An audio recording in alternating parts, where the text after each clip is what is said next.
করে শান্তিপূর্ণ শোভাযাত্রার মাধ্যমে বিভিন্ন জিনিস প্রতিহত করার জন্য চেষ্টা করে তোমরা এসেছো। এর জন্য প্রথমেই তোমাদেরকে ধন্যবাদ জানাই। আরো ধন্যবাদ জানাই, আসলে কিছু নাম আছে, সেই নামটি সবার হৃদয় কেড়ে নেয়। তোমাদের নামটাই হলো মানুষের হৃদয় কেড়ে নিয়েছে, বন্ধু মহল।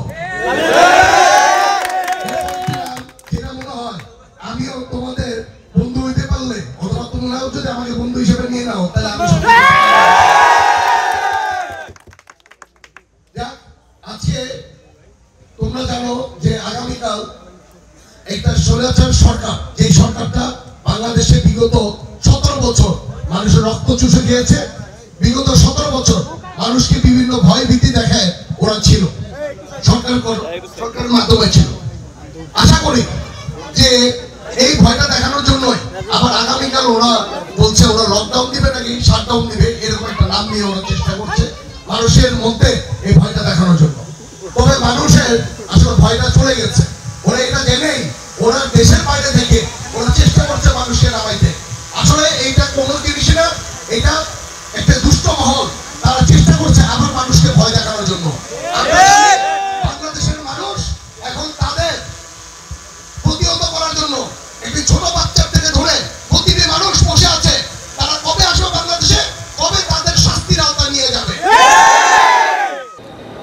স্বৈরাচার শেখ হাসিনার ভারতে বসে বাংলাদেশের স্বাধীন বাংলাদেশের বিরুদ্ধে যে ষড়যন্ত্র করছে, আজকে আবার তারা জ্বালাপোড়া রাজনীতির যে ঢাকায় বেশ কয়েকটি বাসে আগুন দিয়েছে, এটাই তাদের আসল চরিত্র।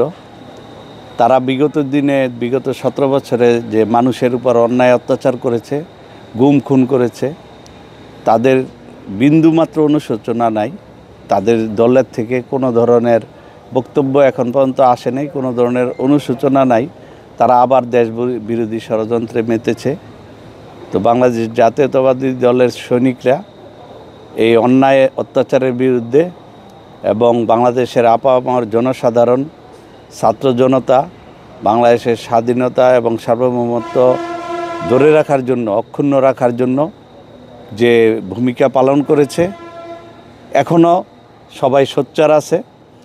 আমরা অপেক্ষা করছি তারা বাংলাদেশে আসুক এবং বাংলাদেশের জনগণ বাংলাদেশের মাটিতেই তাদের এই অন্যায়ের বিচার করবে। এবং বাংলাদেশের জনগণ অধীর আগ্রহে বসে আছে। যেই সব ছাত্র খুন হয়েছে, যেসব জনগণকে তারা পাখির মতো গুলি করে মেরেছে, তাদের পরিবার, তাদের সন্তান, তাদের আত্মীয় স্বজন এবং বাংলাদেশ জাতীয়তাবাদী দলের নেতাকর্মীরা এবং বাংলাদেশের সাধারণ মানুষ প্রস্তুত আছে। তারা মাঠে নামবে এবং তাদেরকে আইনের আওতায় আনা হবে এবং তাদের বিচারের আওতায় আনা হবে। আমরা সোচ্চার আছি। আগামীকালকেও বাংলাদেশ জাতীয়তাবাদী দলের সৈনিকরা মাঠে থাকবে এবং বাংলাদেশের মানুষ, জনগণ একসাথে তাদেরকে প্রতিহত করবে।